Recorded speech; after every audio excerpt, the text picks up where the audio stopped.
Bonaduce, life coach. Danny Bonaduce, life coach. All right, it's time for a life coach with a special appearance by Rick Jones of Goldberg Jones. Call or email lifecoach@kzok.com. Life Coach brought to you by Goldberg Jones Divorce for Men. Call 1-800-DIVORCE. Let's go to the phones and talk to, I believe this will be Tom in Linwood. Good morning, Tom. Good morning. How's it going? It's all good. Do you need to talk to Rick Jones? I do. That would be awesome. Man's right here, handsome as every time I see him. Bring it, Tom. All right. My question is, I got a divorce a couple of years ago. I've got 2 kids. My son just turned 18. In the divorce settlement, we agreed at the time I was making a little bit more than what I'm making now, but we agreed in the divorce that I'd be paying $222 a month.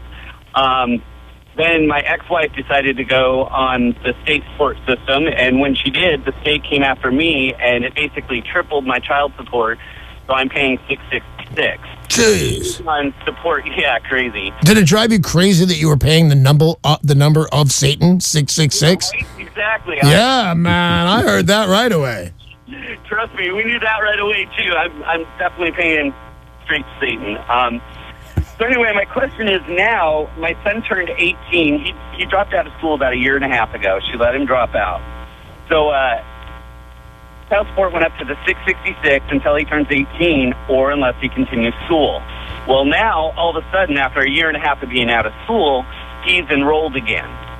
So I'm just wondering, how in the hell do I go about getting this lowered so that I've got money so I can survive? Well, it sounds like they're playing a little bit of a game with you, because every piece of information you've been given so far sounds pretty correct, which is your support order says that you're required to pay until he's 18 or finishes high school, whichever is later. Right. Now, normally that's meant to be a catch-all to extend it to June if your child turns 18 in January. In your particular circumstance, they're aware of that, they meaning your ex. And so the real issue is whether or not you want to bring this back to court, and the issue that the court has to decide is whether or not your child going back to school at this point is a little bit of a shill just to get, continue to get the child support going. But it really has to be a decision that the court's going to make at this point. But if all the information that he has given you, that Tom has given you, is completely 1,000% correct, would you say he has a pretty good shot at being able to reduce this? I would actually say that he probably doesn't have a very good shot the first go-round. But here's the key. Let's say that you're in court 2 weeks from now, Tom, and the court's looking at this, and, of course, your ex is going to bring in enrollment records and say, look, he now has X many credits, and he's supposed to be graduating in 6 months. Well, the court's now going to have an institutional memory, and they're going to say, okay, well, you know what, Tom, you're on the hook for another 6 months, but at the end of that 6 months, we're going to come back. And if he's not in that same program, if he hasn't done what he needs to do, then we're going to pull the plug. And it's a shame that it has to take one more step, but you got to start somewhere. But at one more step, then he gets to reduce it. Because I felt like you did. These people are kind of trying to play with him a little bit. No doubt. You show one more step, and Tom is good. Thanks so much for that call and talking to Rick Jones. Sandy in Auburn, you are next for Danny Bonaduce Life Coach with special guest Rick Jones from Goldberg Jones, 1-800-DIVORCE. Good morning, everybody. My name is Sandy, and I have a question. I have a 2-year-old granddaughter, and my daughter is the sole supporter of the family. Her boyfriend, it's not her boyfriend. The baby's dad lives there with his 2 children. She supports him, and they're his kids. And now he's saying I'm moving now and taking my granddaughter, and that she can come and get her on the weekends, because he knows my daughter doesn't have a babysitter. What recourse does she have? I have one quick question before Rick takes over. Is this guy the biological father of all the kids in the house? Yes. Okay.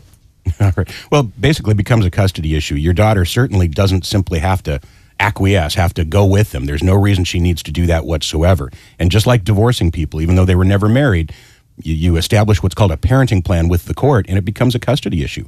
Now, if the father wants to fight for custody to be able to give him the right to make that move with or without your daughter, so be it. That's his prerogative. But your daughter gets to do the same thing. Whether you consider that offensively or defensively, she can absolutely fight for custody and stay here. All right, and by the way, there is a reason that Goldberg Jones labels themselves a divorce for men. She has all the rights in the world before this guy is going to get to just walk off with her kids. So if you hire a good attorney, and I suggest you do, statistically speaking, your daughter is completely going to win this, and some guy that never married your daughter is not taking these kids anywhere. But that's my opinion. I'm no Rick Jones, but who is? This is Life Coach with special guest Rick Jones from Goldberg Jones, 1-800-DIVORCE. If you've got a question for him or Danny Bonaduce, 800-252-1025. Jane in Bremerton, you are next. Hi. I have a 13-year-old daughter, and I have sole custody of her. Lately, she's been wanting her name changed to my last name. And I was wondering, does her father have to show up in court, or what's his, can he say, no, you can't do that, or, what's his recourse? Sure. Yeah, he actually can stop that. I mean, ultimately, he's still a father and a decision maker, I assume, within the parenting plan. So for things like that, for things like a name change, he absolutely has authority, just like you do, until such time as your child's 18. But if she really wants to change her name, tell her to hang in there for, 4 or 5 more years? 4 or 5 more years. It's coming around the mountain. Good luck with that. By the way, if you would like to talk to Rick Jones of Goldberg Jones, Divorce for Men, 1-800-DIVORCE, he is sitting right here to my left and ready to answer your questions. 1-800-252-1025. I have a quick question.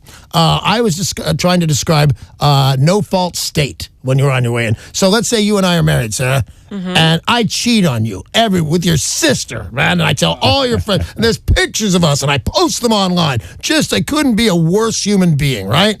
So you go and you hire a lawyer, and you think, well, I want the house, the dog, the kids, the who's is this. Here's my opinion. I think I'm right. We live in a no-fault state. None of that matters. Doesn't matter. Isn't that weird? It doesn't matter when it comes to money issues. It just that. It'll come to play with the custody of the children. Not if he's not into wearing a chicken head and no pants. It's a no-fault state. It's really weird. I felt weird about that. But then again, when I got my last divorce, I get them a lot. When I got my last divorce, I was so bad. I was a terrible guy, and she'd have gotten everything, which she kind of did, but I agreed. All right, let's go to the phone lines. By the way, Rick Jones in studio, 1-800-252-1025. Craig and Bothell, you're up next. All right. Craig and Bothell, you there? Because your phone's freaking out. Yeah, I'm here. There you go, buddy. Craig, you need to ask your question. Go ahead, sweetie. Okay, yeah. I'm married to a Vietnamese lady. I've been married for 5 years, and she's been threatening to divorce me many times. She owns the house, and I just don't want her to kick me out into the street. I work, and I just feel that she's always dangling that carrot in front of me, saying, "Oh, remember we're getting a fight or something about something." Usually it's about money. Right. And she has a really successful business. She does nails and pedicure, and I work in the video production area, and she makes more money than me. So she thinks I'm lazy because I don't make enough money. But we get in arguments about that all the time, and I'm just worried that one of these days she's just going to pack my stuff, throw it out in the yard, and I'm going to come home from work and all my stuff is out there. What can I do to help protect myself, and what are some of the good things I should be looking out for? Hey, Mr. Rick Jones of Goldberg Jones. What do you got? Boy, Craig, I'd say plan ahead. There's been a whole lot of warning signs that you're already seeing, so you kind of know what to do, I think, which is make sure that you've got a fallback plan. Make sure that you know that if you come home and your stuff's sitting all out in the front, the front driveway, that you've got some place to go temporarily, that you've got access to personal items that you may need, that you've got access to finances to hire somebody good to help you. Yeah, this is what I would suggest. You need a good lawyer no matter who the lawyer is, but we work with my buddy Rick Jones at Goldberg Jones. Call 1-800-DIVORCE. Doesn't he get half of this pedicure business? Well, it all depends on the timing, so it's going to be a little bit more complex. How long they've been married, whether this business existed before or after the marriage, all sorts of things like that. Just like the house, same sort of issues. And that's why I'd say, this is one of the rare times when his call may be better answered later as well. Feel free to give me a call back today at the office, Craig. Oh, that is very cool. But he's not going to be high and dry. It does. That's why you have divorce for men. He gets his alimony. If she makes a lot more money, he will not be high and dry, no matter what she threatens. And all of these issues can be brought to the table. One of the main things, though, that happens to a lot of guys is this whole get kicked out of the house thing. Right. Especially I would not go. Especially if there's an allegation, true or otherwise, of domestic violence. All of a sudden, there's now a court order that says he can't come back. By the time he gets in front of a court 10 days later with us, then the court looks at it and says, well, he's already out. Let's not put him back in. Right. No, you're right. Of course, you're right. You're Rick Jones. Jake in Port Angeles, you're on with Danny Bonaduce and Rick Jones from Goldberg Jones, Divorce for Men. I had a question about custody. All right, go ahead, man. My wife lost her custody battle to her ex-husband, and he came in with a lawyer. She came in representing herself. Which Oh, not a God. good idea. Yeah, and now we got married and all that, and her daughter spends most of her time at grandparents' houses or the Boys and Girls Club and places like that, so she never hardly is with her dad, and he still won't let us have her on the extra time instead of grandparents and whatnot. And we are just wondering, do we have a leg to stand on trying to get her back just because of that? Because she's a stay-at-home mom. I make pretty good money now, so she'd have nothing but time with her mom rather than, being spoiled by grandparents and whatnot, which is good, but you don't want your daughter raised to be spoiled, Yeah, if she could be with her biological mother and her biological dad, I think that trumps a lot of things. As long as everybody's healthy, not a drunk, not a drug addict, not violent, I think that always wins. Mr. Jones. Well, modifying a parenting plan is a fairly high hurdle. You have to show two things. You have to show a substantial change in circumstance, which it sounds like he's got. Right. But that change in circumstance is resulting in existing harm to the child. And that's the hurdle that's a little bit more difficult. Now, short of that, not saying that you don't have enough, but even short of that, there's something in your parenting plan called a dispute resolution clause. Basically, it points you to the door of a mediator. What you can do is you can invoke this dispute resolution clause, go to a mediation, and ask for what's called the right of first refusal as the starting point. And what that does is it puts you in a position of saying, hey, before this child goes to a grandparent or some other location for any extended period of time, that we get the right of first refusal to spend time with that child. So that seems like a very good thing right there, right? Well, just like you said, what common sense would stop somebody from allowing that to happen? To go to the biological mom. Right, but if it's not in your parenting plan yet, then it's not enforceable yet. So the key is to invoke the mediation, try and get that settled, and if you can't settle it in mediation, then the courtroom door may very well be open to him. All right, good luck on that. I appreciate your call. All right, we've got time for a couple more quick calls here. Dee in Renton, you're on with Danny Bonaduce and Rick Jones from Goldberg Jones, 1-800-DIVORCE. Good morning, guys. Hiya, Dee. I just have a quick question on behalf of my sister's situation. She has, a couple years ago, was not divorced. They were never actually legally married. Separated from the father of one of her children, and he is verbally abusing her through the children, over the phone constantly. Is there any way what can she do legally to stop this? Well, if the issue is any threats of domestic violence, she can seek a protection order. If it doesn't include any threats or reasonable concern of domestic violence, she can try and get what's called an anti-harassment order through the district court. And what she's going to need to do there is two things. One is she's going to have to prove to the court that she has asked him to stop this in a reasonable fashion, and that subsequent to that ask, he's continued to act in a harassing way.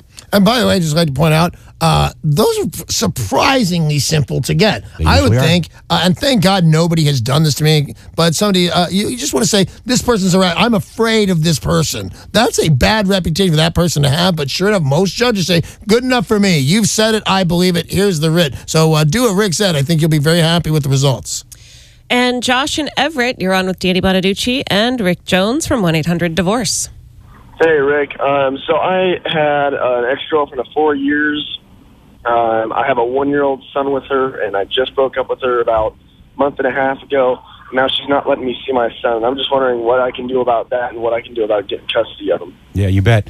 What you need to do is to do what's called a motion or a petition to establish a parenting plan to get you back on the same footing as if the two of you were married and you're divorcing. Now parenting is an issue. At that point, anything is open in terms of your request, whether you're seeking a reasonable visitation or whether you've got the fact pattern that allows you to actually seek being the primary parent. Either one of those might fly. But the key is to get your foot in the door by establishing a parenting plan and getting in front of the court. All right, good luck on that. I appreciate the phone call. That's all the time we have for Danny Bonaduce, life coach, with our special appearance by Rick Jones of Goldberg Jones. Thanks, man, for coming by. We appreciate it. You should. By the way, let's see. Life coach brought to you by, as I said, Goldberg Jones Divorce Man. Call 1-800-DIVORCE.